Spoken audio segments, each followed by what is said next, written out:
Good morning, Ram Ram खमागणी। मैं संदीप सिंह शेखावत आप सभी साथियों का स्वागत करता हूं wisdom nursing online digital platform पे। और आज का जो विस्डम कंसेप्ट सीरीज का जो हमारा टॉपिक रहेगा, टॉपिक का नाम है प्लेसेंटा। ऑब्स एंड गायनी का एक इंपॉर्टेंट टॉपिक है जिससे भी आपको बहुत सारे क्वेश्चंस देखने को मिल जाएंगे एग्जाम के अंदर। तो आइएगा, चलिएगा इस टॉपिक के बारे में पढ़ते हैं। सबसे पहली बात, प्लेसेंटा की बात करें तो सर जो ह्यूमन प्लेसेंटा होती है ये किससे डेवलप होगी। सबसे पहला सवाल आपसे अगर पूछा जाता है कि ह्यूमन जो प्लेसेंटा है ये किससे डेवलप होगी, तो आपका जवाब रहेगा कोरियो एलेंटोइन मेम्ब्रेन से। कौन सी मेम्ब्रेन से डेवलप होती है, तो आपका जवाब रहेगा सर कोरियो एलेंटोइन मेम्ब्रेन से ये डेवलप होती है। इसके अलावा fifth day after fertilization, fertilization के फिफ्थ डे आफ्टर जो आपका कंसेप्शन का प्रोडक्ट है जिसको ब्लास्टोसिस्ट कह रहे हैं, इस ब्लास्टोसिस्ट से निर्माण होता है या फॉर्मेशन होता है किसका, प्लेसेंटा का। और बात करें प्लेसेंटा के बारे में तो सबसे पहली बात कर लेते हैं sir normal characteristics of the placenta. Placenta के नॉर्मल कैरेक्टरिस्टिक्स के बारे में बात कर लेते हैं। सबसे पहला इसके डायमीटर के बारे में आपको सवाल पूछा जाएगा कि प्लेसेंटा जो होती है इसका नॉर्मल डायमीटर कितना होगा, तो आपका जवाब रहेगा sir it is 15 to 20 centimetre, 15 से 20 सेंटीमीटर इसका डायमीटर होता है। थिकनेस की बात करें तो इसकी देखिएगा बेटा, जो अगर आपको क्वेश्चन दो तरीके से पूछा जा सकता है थिकनेस में। एक तो हो सकता है कि आपको सीधा सीधा क्वेश्चन में लिखा हुआ हो थिकनेस ऑफ प्लेसेंटा, तो आपका जवाब रहेगा 3 सेंटीमीटर। इसके अलावा अगर क्वेश्चन में मेंशन है कि प्लेसेंटा जो है उसकी सेंटर में थिकनेस कितनी होगी या पेरीफेरी में कितनी होगी, क्योंकि बेटा जो प्लेसेंटा होती है इसके बारे में मैं अभी आपको बताऊंगा कि जो प्लेसेंटा होती है ये डिस्कोइड शेप की होती है। प्लेसेंटा किस आकार की होती है बेटा, डिस्कोइड शेप होती है। और डिस्कोइड शेप होने की वजह से प्लेसेंटा की जब थिकनेस की हम बात करते हैं तो सेंटर में तो सर ये 2.5 सेंटीमीटर होगी और पेरिफेरी में कितनी होगी, 1.25 सेंटीमीटर होगी। ठीक है, इसके बाद में नेक्स्ट बात आपको समझनी है वेट के बारे में कि सर प्लेसेंटा का वेट कितना होगा। तो प्लेसेंटा का जो वेट होता है बेटा दैट इज अबाउट 500 ग्राम, लगभग 500 ग्राम इसका वजन होता है। नेक्स्ट आपसे पूछा जाएगा कैरेक्टरिस्टिक्स में अमाउंट ऑफ ब्लड कि प्लेसेंटा का अंदर जो ब्लड होता है वो कितना होता है, उसका अमाउंट बताइएगा। तो सीधा सीधा आपको जवाब देना है 500 ml। और इसमें भी अगर आपसे क्वेश्चन पूछ लिया जाए कि फीटल पार्ट का कितना होता है और मैटरनल ओरिजिन या मैटरनल पार्ट का कितना होता है, तो ये भी आपके लिए एक सवाल रहेगा। 500 ml में से 350 ml तो फीटल पार्ट का रहेगा, 150 ml जो होता है सर ये मैटरनल पार्ट का ब्लड रहेगा। इसके अलावा नेक्स्ट बात करेंगे sir placenta is a special part of Korean. जैसा कि आपको पता है एमनियोटिक मेम्ब्रेन की दो मेम्ब्रेन होती है, एक एमनियन और दूसरी कोरियन। तो कोरियन जो कि फिटस की तरफ है उससे बनती है आपकी क्या, प्लेसेंटा। तो इसलिए हमने लिखा कि placenta is a special part of Korean. Korean किधर की ओर होती है बेटा, टुवर्ड्स द फिटस, फिटस की तरफ होती है। शेप के बारे में चर्चा करें तो जैसा मैंने अभी आपसे कहा कि प्लेसेंटा की जो शेप होती है वो डिस्कोइड शेप होती है।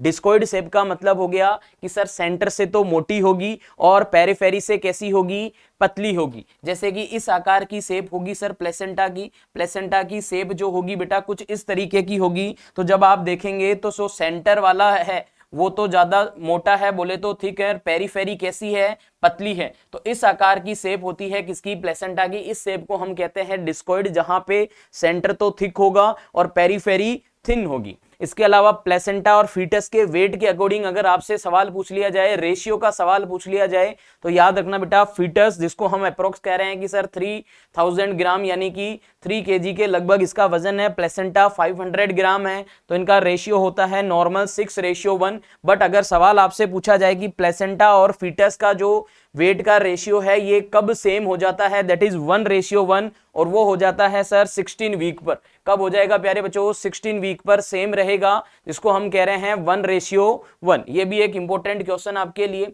नेक्स्ट बात करें कि सर जो प्लेसेंटा होती है ये फिजियोलॉजिकली कब मैच्योर हो जाती है। दो वर्ड होते हैं बेटा, फिजियोलॉजिकल और एनाटॉमिकल। फिजियोलॉजिकल मतलब फंक्शन और एनाटॉमी मतलब स्ट्रक्चर। तो प्लेसेंटा जो है वो फंक्शनली मैच्योर कब हो जाती है, तो आपका जवाब रहेगा 12 वीक। इसके अलावा नेक्स्ट आपसे सवाल पूछा जाएगा कि प्लेसेंटा जो है वो एनाटॉमिकली कब मैच्योर हो जाती है, तो आपका जवाब रहेगा 16 वीक। ये दो क्वेश्चन भी आपके लिए फिजियोलॉजिकल मैच्योरेशन और एनाटॉमिकल मैच्योरेशन के बारे में सवाल पूछा जाएगा। नेक्स्ट बात करें सर सरफेस ऑफ प्लेसेंटा। तो प्लेसेंटा में दो सरफेस होते हैं, एक होता है फीटल सरफेस, दूसरा होता है मैटरनल सरफेस। सबसे पहली बात कर लेते हैं फीटल सरफेस के बारे में।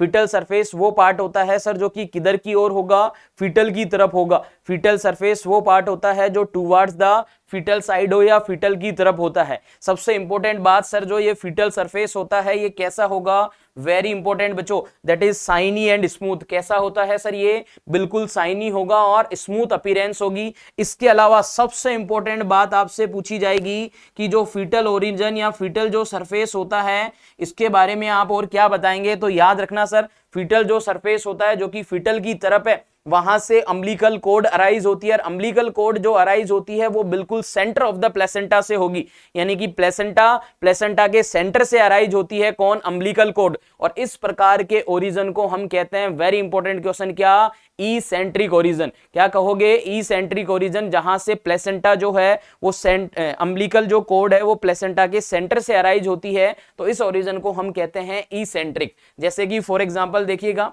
जैसे कि ये क्या है सर, ये क्या है, एक मिनट देखना, ये क्या है सर, प्लेसेंटा है। तो इस प्लेसेंटा के बिल्कुल सेंटर से यहां से अराइज होगी क्या, अम्बिलिकल कॉर्ड। तो इस प्रकार के ओरिजिन को हम कहते हैं क्या, इसेंट्रिक ओरिजिन। इस प्रकार के ओरिजिन को कहते हैं इसेंट्रिक ओरिजिन।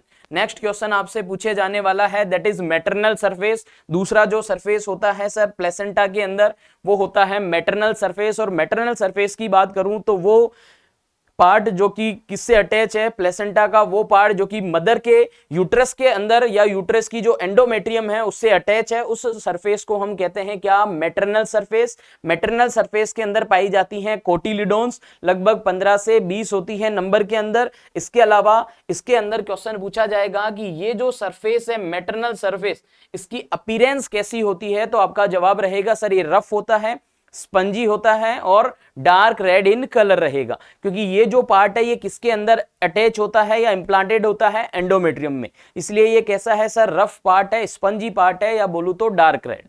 और फीटल कैसा था, स्मूथ और साइनी अपीयरेंस में था।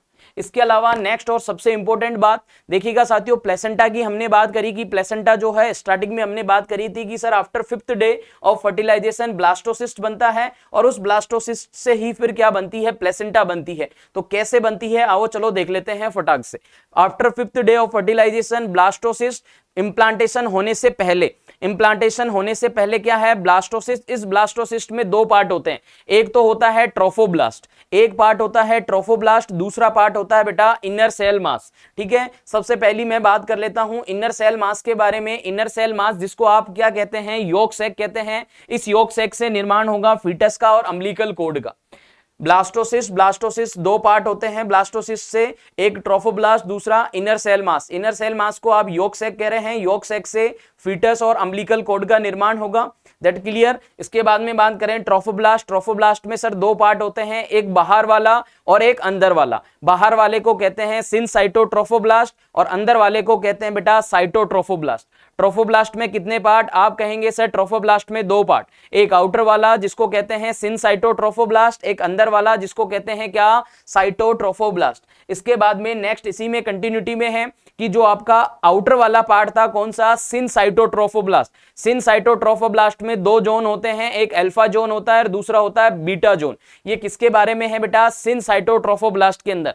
सिनसाइटोट्रोफोब्लास्ट में दो जोन होते हैं, एक आपका अल्फा जोन और दूसरा बीटा जोन। अल्फा जोन जो होता है सर ये प्लेसेंटल बैरियर बनाता है, इसके अलावा गैसेस का एक्सचेंज कराता है। अल्फा जोन जो है सिनसाइटोट्रोफोब्लास्ट का वो प्लेसेंटल बैरियर बनाता है और गैसेस एक्सचेंज का काम करता है। इसके अलावा बीटा जो जोन है वो हार्मोन का सिक्रेशन करता है, और बीटा जोन से जो हार्मोन सिक्रेट होता है उसका नाम है आपका बीटा HCG।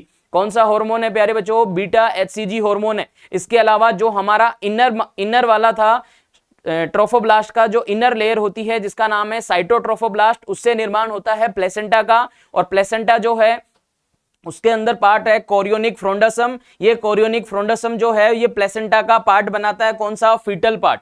तो प्लेसेंटा किससे निर्माण हो रही है, साइटोट्रोफोब्लास्ट से। इसके अलावा नेक्स्ट सबसे इंपॉर्टेंट अभी आपके सामने एक टॉपिक आया, प्लेसेंटल बैरियर।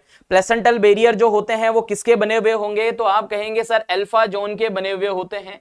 इनका डायमीटर आपसे पूछा जा सकता है, तो जवाब रहेगा 0.02 सेंटीमीटर। इसके अलावा याद रखना बेटा वो मॉलिक्यूल्स जो मोर देन 1000 माइक्रोन जिनकी साइज है, वो जो मॉलिक्यूल्स हैं वो क्या नहीं कर सकते, can not cross placental barrier, है ना। वो मॉलिक्यूल्स जिनकी साइज 1000 माइक्रोन से ज्यादा है वो प्लेसेंटल बैरियर को क्या नहीं कर सकते हैं सर, क्रॉस नहीं करेंगे। इसके अलावा प्लेसेंटल बैरियर का काम पूछ ले, gases exchange, nutrient exchange, waste elimination, और ये सारी जो चीजें होती हैं ये किस प्रोसेस के थ्रू होगी, डिफ्यूजन प्रोसेस के थ्रू। इसके अलावा सबसे इंपॉर्टेंट सवाल आपसे पूछा जाएगा कि प्लेसेंटल जो बैरियर होता है वो कितनी लेयर से मिलकर बना हुआ होगा। तो प्लेसेंटल बैरियर में लेयर होती है सबसे पहली सिनसाइटोट्रोफोब्लास्ट, फिर होती है साइटोट्रोफोब्लास्ट, फिर होती है बेसमेंट मेम्ब्रेन जिसको आप बेसल लेमिना भी कहते हैं, फिर आता है ईईएम। ईईएम का पूरा नाम क्या होता है प्यारे बच्चों, तो आप कहोगे एक्स्ट्रा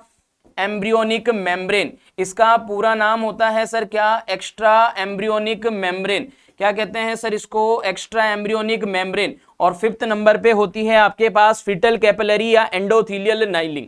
अब देखो यहां से ईईएम से एक सवाल आपसे पूछा जाएगा, वो ये है कि एक्स्ट्रा एम्ब्रियोनिक जो मेम्ब्रेन है जिसको आप ईईएम कह रहे हैं, जो कि प्लेसेंटल बैरियर की लेयर है, इस लेयर में एक सेल पाया जाता है, इस सेल का नाम होता है होफबर्ग सेल।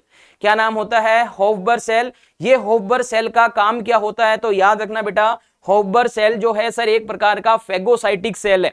होफबर्ग सेल क्या है प्यारे बच्चों, फेगोसाइटिक सेल है। फेगोसाइटिक मतलब जो किसी भी फॉरेन एजेंट को, बैक्टीरिया वायरस को किल करके उनको डाइजेस्ट करने का काम करता है। जैसे लंग्स में डस्ट सेल होती है, लीवर में कुफर सेल्स होती हैं, ब्लड में मोनोसाइट होती हैं, स्प्लीन के अंदर रेटिकुलर एंडोथेलियल सेल होती है या लिटोरल सेल होती है। उसी तरीके से प्लेसेंटा का अगर आपसे सवाल पूछा जाए कि प्लेसेंटा की फेगोसाइटिक सेल कौन सी है, जवाब होगा होफबर्ग सेल। ये होफबर्ग सेल कौन सी लेयर में पाई जाती है, ईईएम के अंदर, ईईएम के अंदर, एक्स्ट्रा एम्ब्रियोनिक मेम्ब्रेन के अंदर। उम्मीद करूंगा आप सभी साथियों को प्लेसेंटा के बारे में जो क्विक जानकारी दी गई है वो बिल्कुल आपके लिए बेनिफिशियल होगी। और इसी तरीके के शॉर्ट टॉपिक्स के लिए जुड़े रहिएगा विजडम कंसेप्ट सीरीज के साथ में। मिलते हैं साथियों अगले सेशन में। आज के सेशन में इतना ही। जय हिंद सभी को।